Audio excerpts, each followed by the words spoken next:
that to the list of pictures?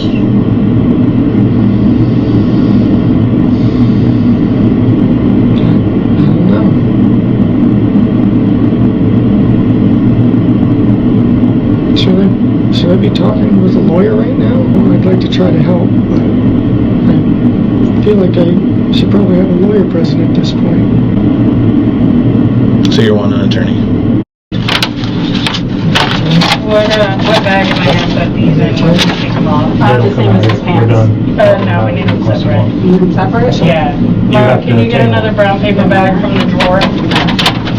So I reached out to Stephan Sterns' lawyer, a woman named Elizabeth Burden, and bless God, she actually got back to me. I had questions for her. Questions about a lot of things. If you've been following the case of Stephan Sterns, he's a 38-year-old man who's accused of murdering and doing some horribly heinous things to his girlfriend Jennifer Soto's daughter, 13-year-old Madeline Soto. She was unfortunately found not alive this year, March 1st, 2024. So Stephan Sterns has been sitting in jail since February 28th. There's been a lot of controversy as we wait for his next court hearing, which is still scheduled for October 14th, 2024. In the meantime, those of us who are always checking almost every day the court docket to see what's new down there in Florida, to see what's new with Stephan Sterns, we found a bunch of stuff this week. Namely, we found an invoice. Someone paid $50 on Stephan Sterns' behalf so he could have this woman, this public defender. And then the docket, the YouTuber, the docket, also requested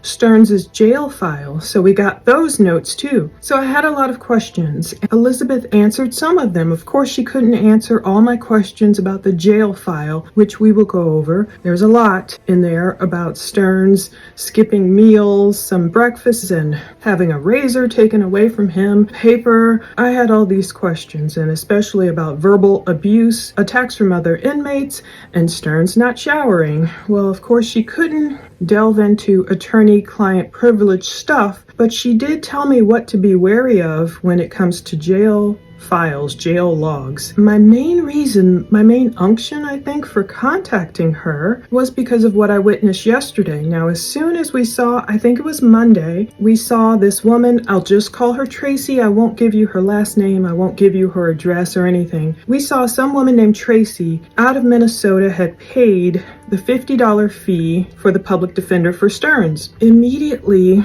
people, of course, our natural curiosity, we started digging into who is this woman? Why did she pay this money on Sterns' behalf? Doesn't look like she's related to him, not that we can find. She might have ties to Disney. I don't even know if that's true, because what I witnessed yesterday was pretty scary to me. It was kind of like this mob attack. Now, there's a fine line between doxing. I don't know. I don't watch all the YouTubers. I can't watch everyone, of course, and some are doing some excellent research into this woman and her husband. Immediately, as soon as Tracy's full name came out, you know, people started making TikToks and YouTube videos about her and her husband, and she went dark online. But not before certain sleuthy people could grab, you know, screenshots and everything. We couldn't necessarily find many facts. What I saw coming out was people just making these leaps of assumption, which was really scary to me. It was the mob mentality where I saw people were like, well, why did she pay that for Sterns? She must be on his side. She must be a pedo too. Maybe it's a child ring. Oh, she runs a daycare. No, she doesn't. It was like all these crazy rumors floating around. I felt actually sorry for this woman. I was just reaching out for facts. Part of me thought, it's weird. She's in Minnesota, not Florida. But is this woman just someone that the defense attorney used to run an errand? You know, I thought, is she just like one of those task rabbit people, or, you know, someone you just pay to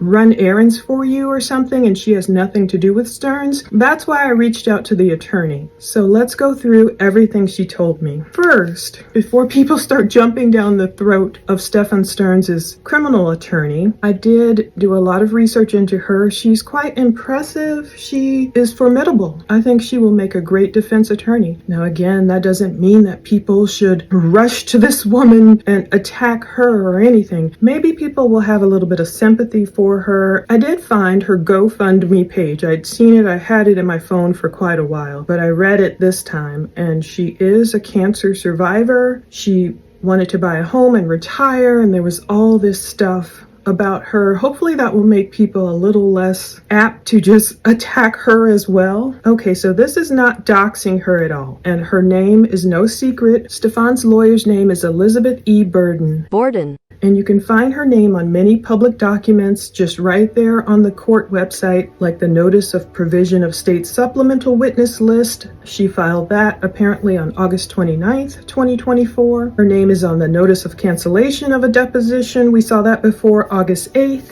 2024. Her name is on the Notice of Taking Depositions filed on July 1st, 2024. So I'm just saying all that to say I'm not doxing anyone in this video, just by telling you Stephan Sterns' lawyer's name. But I will say off the bat, I don't think anyone should bother or harass this woman, because the laws of our land say that everyone has a right to due process. And just because she's his lawyer does not mean she agrees with anything or everything Stephan has done. I just had to put that out there because, like, when I was a little girl, learning the legal system, watching true crime cases, and I saw the bad guy standing there, you know, like the murderer, whatever, in court. And then I'd see generally a man, usually back then, you know, growing up in the 70s, I'm 55, and I noticed Stephan's lawyer, she's like the same age, she's like 54. And so I'm looking at all her experiences and everything, and wow, impressive.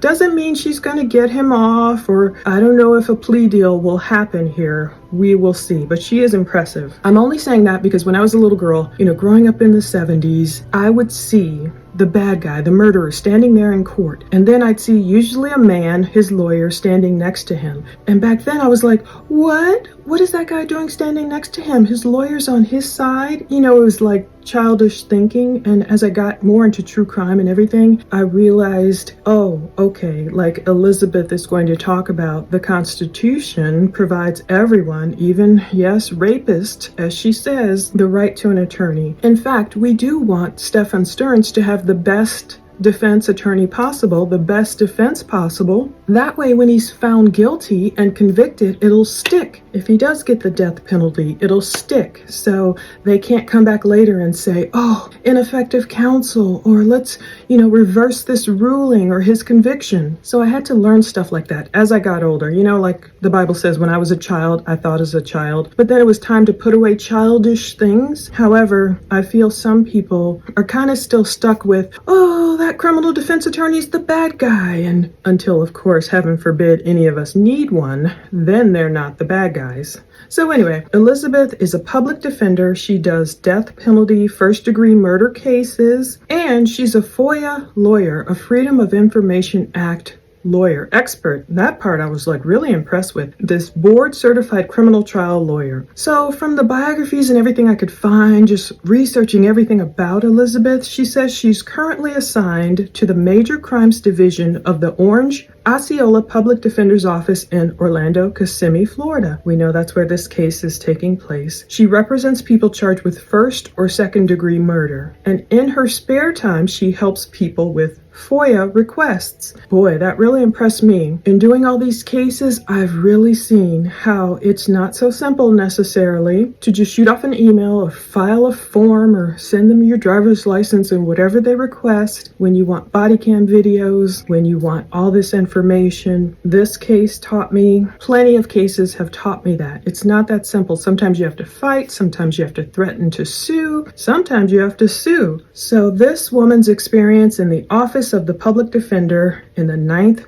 Judicial Circuit as assistant public defender, boy, it's traversed the years. She has nearly 20 years worth of experience overall in criminal law, apparently. And I'll let you read her GoFundMe. I don't feel like maybe that's appropriate, even though it's public. I don't want to read it here, but it talks about her cancer journey, everything she's been through. It talks about her attempting to start her own private practice, at least for a couple of years. And the main thing that stuck out to me also, she's a public defender. Again, she's around my age. She said she's about about to turn 54 at the end of January. So I don't know if this was written last year. She might be 55 now. She's divorced. She says, I prefer unspoused. LOL. She does have a sense of humor. She says, I'm a public defender. We don't make much money compared to other attorneys. And she's been one since 2005. So I'll let you read the rest of it. I don't know if it's really appropriate for me to read all of that, but I was just giving a little backstory to humanize this woman, because I think some people, they see these cases, they see a horrible,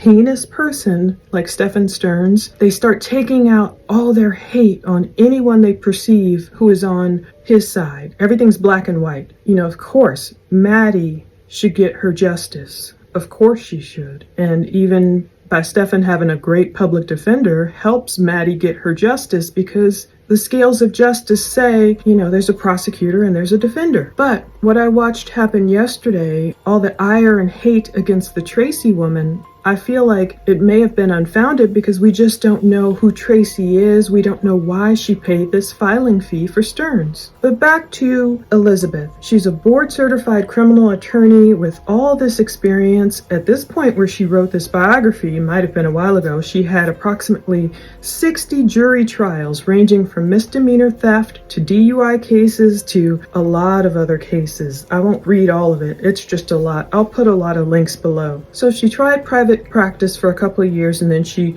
returned back to the public defender's office. So this is important too. As an assistant public defender, I am not available for hire. All of my clients are appointed to me, and who I represent depends on the division the case is assigned to and the charges the client faces. So it's like letting you know, look, she didn't go out seeking Stephan Sterns, like, oh, this will make my career, or let me be on his side. Apparently she was just assigned him and drew the short straw or whatever, just as a means of explaining it all for people who aren't that familiar with true crime at all, or maybe thinking like I thought when I was a little girl, how dare that lawyer stand on that murderer's side? So she does major crimes. She has some honors here, graduating from different colleges, cum laude. That was impressive too. She even has a Patreon account. I found impressive because she often helps activists with their FOIA requests, in addition to helping different journalists and ordinary people, and she wants to be able to afford to do more. This is what really gave me some insight into her before I get into what she told me about my Sterns questions. Fast Company did an article on her. You cannot dunk on a public defender, that was a quote from her, because they've seen everything. So they're introducing you to Burden, who's the Twitter posting, DeSantis trolling, FOIA requesting future of legal crusaders. So this was written by Joe Berkowitz. And he talks about lawyers aren't known for having a great sense of humor, but it's something Elizabeth considers a massive misconception. You can see her sense of humor through the way she writes. So they talk about all the attorneys in the Central Florida offices with her. They trade dark jokes among themselves, anything to lighten up the horrible atmosphere of the cases they have to deal with. This one author, Talia, said the fact that Beth has this insider view of Florida's legal system and is so down to critique it is very cool. Her experience as a public defender going toe-to-toe with police has made her a rare blend of streetwise and smart. So this is one public defender who's, you know, going against police to get the Freedom of Information Act requests info that we are entitled to due to our country's laws. And the fact that Elizabeth is an online person and she's not hiding behind pseudonyms and she's just being herself and she's out there is one thing that makes her a rare breed. Like, I don't think I've ever been able to contact a public defender or a lawyer in a major case and have them respond to me. You know, you just expect a lot of no comments or, you know, being ignored. According to her logic, public defenders don't really get appointed to political things, I guess, so she doesn't see the point in hiding who she is or her thoughts or beliefs. But this is very interesting. She says, the first thing people say is, you defend rapists. And she says, and it's like, yeah, the Constitution gives rapists an attorney. I thought you liked the Constitution. I thought that was a good comeback because to me, someone has got to defend people Like, it would be someone. If everyone is so against criminal defense attorneys, well, some people really are. I think because they don't understand their role or the due process laws. Like, who else would defend him? Someone would have to be there putting up a case to defend him. Now, I do agree certain criminal defense attorneys take it too far. Certain prosecutors take it too far in terms of their tactics, or different ones that might lie to get their way or just play dirty. That I disagree with. So she just talks about her journey all throughout college, being a stay-at-home mom, getting her Juris Doctor degree. The rest is history, becoming a FOIA expert. There's a lot, but I think she goes against the grain, against the norm. She shows you that lawyers can be fun and they can be personable and human. Now, I think we will get to see Elizabeth's name and her face a lot more if she's there in court, if Sterns does take this to a jury trial, if he doesn't confess or change his plea to guilty or anything like that. But she wasn't prepared for a lot of people in her professional life recognizing her from the internet. That lawyer from Twitter, becoming famous. Burton did say, "I'm waiting for the day that I have a jury panel and the judge asks if any of the jurors recognize anyone in the courtroom and someone says they recognize me from Twitter." It feels like that could happen. I think that could happen indeed, because Sterns, I don't know if this will end up being her most famous case ever. I haven't checked all of her cases to see which ones she's done. It very well could be. And so as a result, she'll become perhaps as famous as some of the lawyers we've seen, the Johnny Cochrans out there, the blonde curly-haired woman, I forget her name, from the Menendez brothers trial, or, all these people, even especially defense attorneys who are worth their salt and try to do a bang-up job for their clients. Some of them it worked to get them off, some of them it didn't. So anyway, this $50 payment receipt, October 6th was the date. I'll just say it was paid by a woman named Tracy. Anyone can go on the Osceola Court website and find this information themselves. I'm not putting her address out there. People were like, "Who's this woman?" Everyone started saying, "Oh, she's probably this, she's probably that." And I'm just like, yikes, slander, libel. We don't know who this woman is. This is why I messaged Elizabeth to begin with. So this is how I started. I said, "Hi, Elizabeth Burden. Ever since the name Tracy has appeared on the $50 public defender filing fee form from Kelvin Soto, Esquire, Clerk of the Circuit Court and County Comptroller, Osceola County, Florida, on Monday, October 7th, 2024, some pretty heinous accusations and assumptions are coming out online about her and her husband. However," I wrote, "I'm assuming Tracy is just an assistant or someone you may have used. Please advise. I wanted to put out some factual information. Thanks. I pray you're doing well and safe in the storm." Boy, Hurricane Milton, people have been praying so much in Jesus for your safety. I pray people have been able to get to dry lands. I've spoken to so many people, just different people, my goodness, who have suffered through Hurricane Helene and those now in the path of Milton. I just had to put that out there in dealing with all these Florida people. Elizabeth wrote me back and I realized, whoa, I didn't even tell her what case I was talking about. Duh. She wrote, "I'm not sure I know what you're saying. When people apply for the public defender, they fill out that form and then a clerk checks it to see if the person qualifies. I guess they have to check the form to see if Sterns even qualifies for his indigent status. I'm assuming he does." Elizabeth wrote, "I mostly work out of our Orange County office. Can you send a screenshot of the document or tell me the name of the defendant and I'll look up the document?"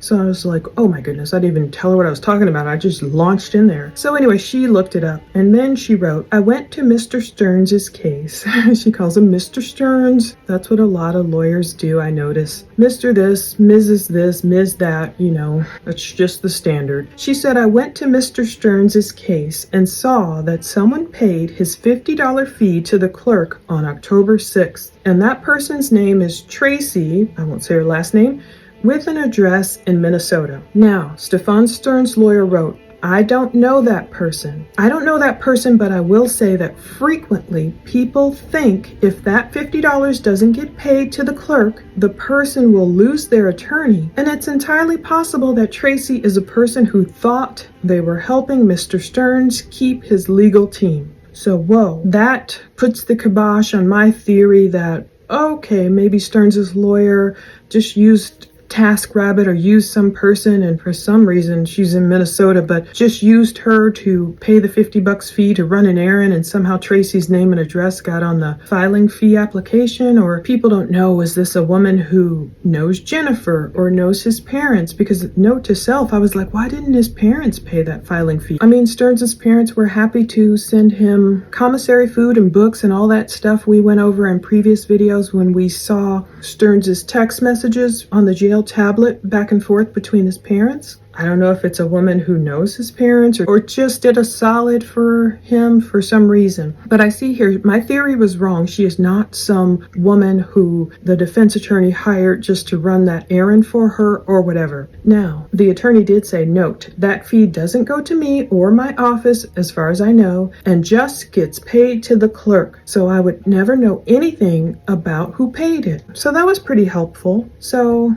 yeah, I don't know why his parents didn't pay it, or Jennifer. I know she doesn't want her name, I'm sure, on anything. If she's even paying anything for Sterns, I don't know that she would. But I wrote, thanks, that helps to clear it up. Now, I went in for the jugular. Well, I knew she probably couldn't say much. I'm just glad she responded. My next question to her was, any comment on Sterns refusing showers, being verbally attacked by other inmates, turning down breakfast, having razors taken away from him in jail, per the most recent jail notes? Also, there's a comment about Sterns having yellow paper. Thanks. So let me tell you what I'm talking about in case you have not seen different people go over this jail file. These jail notes, I'll read them pretty quickly. I'll link to the document below if you want it, but the docket on YouTube is the one who sent it to me. He was smart enough to ask for the entire jail file while I was just asking for the call records. And by the way, the call records, I will link to those below too. It looks like Sterns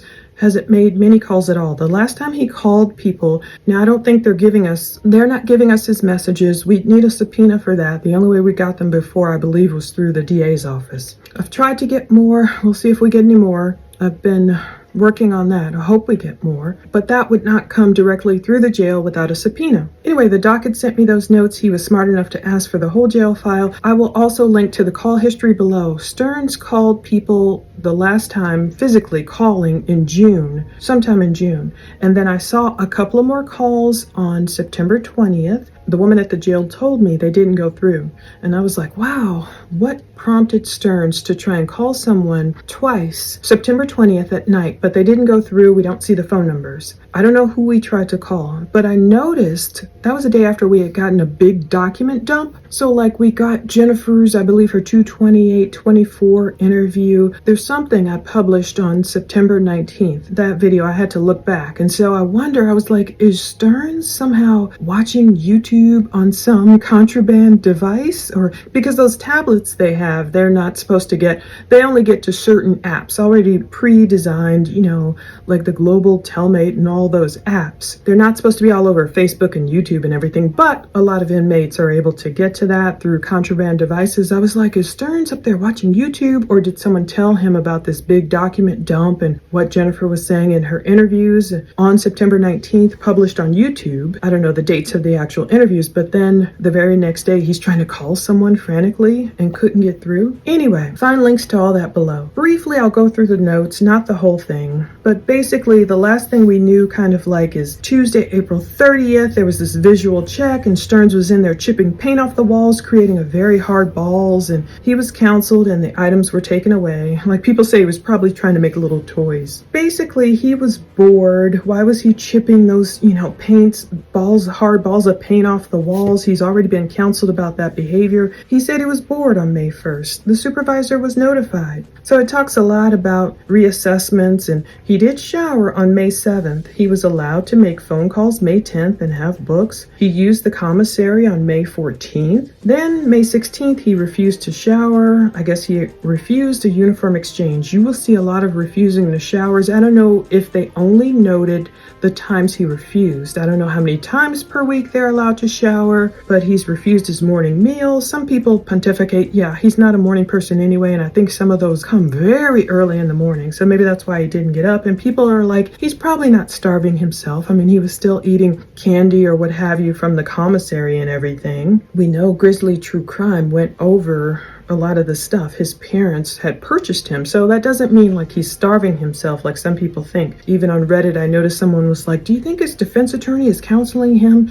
to not eat so he'll come to court looking all weak and everything? And others are like, probably not. So it talks about all the times he refused to shower. A lot of it's redacted. It says items redacted due to HIPAA, so some kind of medical thing going on here. It says on June 18th, cleared close supervision, rehoused to Cisco, whatever that is, admin confinement, because, and it also says no razors. So we're thinking something happened with a razor. Did he try and harm himself with a razor? Maybe, maybe not. Something happened. We don't know. He refused a lot of showers, refusing showers, but on June 29th, he requested to use the tablet and he was allowed to do so. He's still refusing showers, and maybe that's a tactic for him. Isn't it ironic? To prevent being sexually assaulted. We think of the irony. So we go all the way up there. He was given a tablet. He did go to the rec in the bullpen. So it seems like he was getting some recreation time. However, by Wednesday, July 31st, inmate will remain in protective custody house alone for safety reasons. He has rec, but per mental health, inmate is refusing recreation due to verbal abuse from other inmates. So maybe he tried to be around the other inmates and then he had to, maybe he got, shouted down like Chris Watts got shouted down the way they were telling him to end his life. Probably happened to Sterns. It's such a major case. He's like, well, I know people are out for blood and they're out to get me. One thing I did notice, he finally got a pillow. He got a pillow on Tuesday, September 10th. He received a pillow. So I'll let you read the rest of it. So this caused a lot of questions. I had questions for the attorney about that, obviously. Remember, he complained about having a toilet roll as a pillow, and a lot of people were like, boo-hoo-hoo, who cares? I'm sure Maddie would have loved a pillow and sweet sleep without being bothered by her mother's boyfriend all those years. So when I asked her for any comment on all that stuff,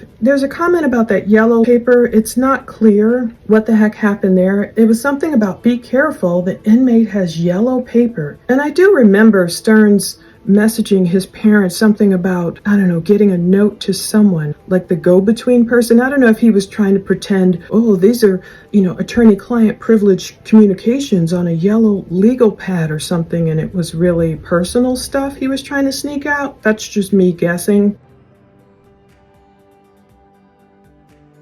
And some people are saying, oh, that poem, that was written on yellow paper. But unless my eyes deceive me, it does not look like yellow paper to me. It looks like white or off-white paper with like blue and red lines or whatever.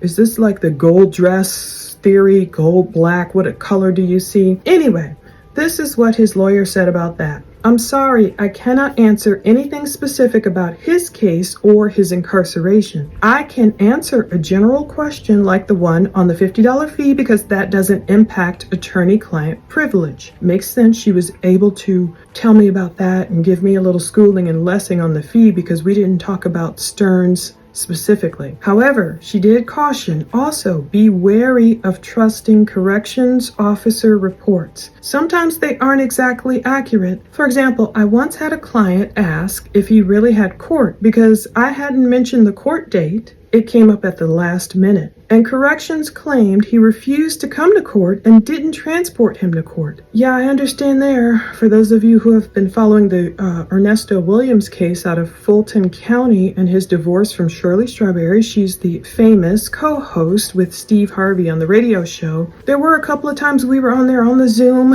waiting to see when that inmate, Ernest Williams, would come to court. He didn't make it twice, but if you listen to the jail phone calls, sounds like he knew nothing about it. So the judge on the third time said, look, he made them say, you specifically go get that man. And I guess he showed up to the final divorce hearing and then he got divorced. So I believe her there. Yeah, we do take these notes with a grain of salt. And I'm not saying the COs don't work hard. These corrections officers work very hard at their jobs. God bless them to be able to do what they do with inmates. And sometimes she's just saying these notes may not be totally accurate. So, of course, spoken like a defense attorney, but yes, true. Let's close with 1 Corinthians 4:20. For the kingdom of God is not based on talk, but on power. So that's what I have today. Stay tuned. I'm working on a lot of different cases, trying to get more information for this one missing woman. And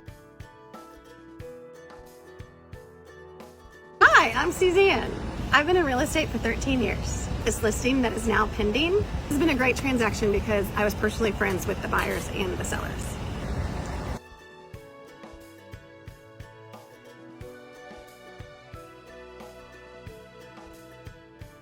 There's so much going on, I just want to get it all together. Take care.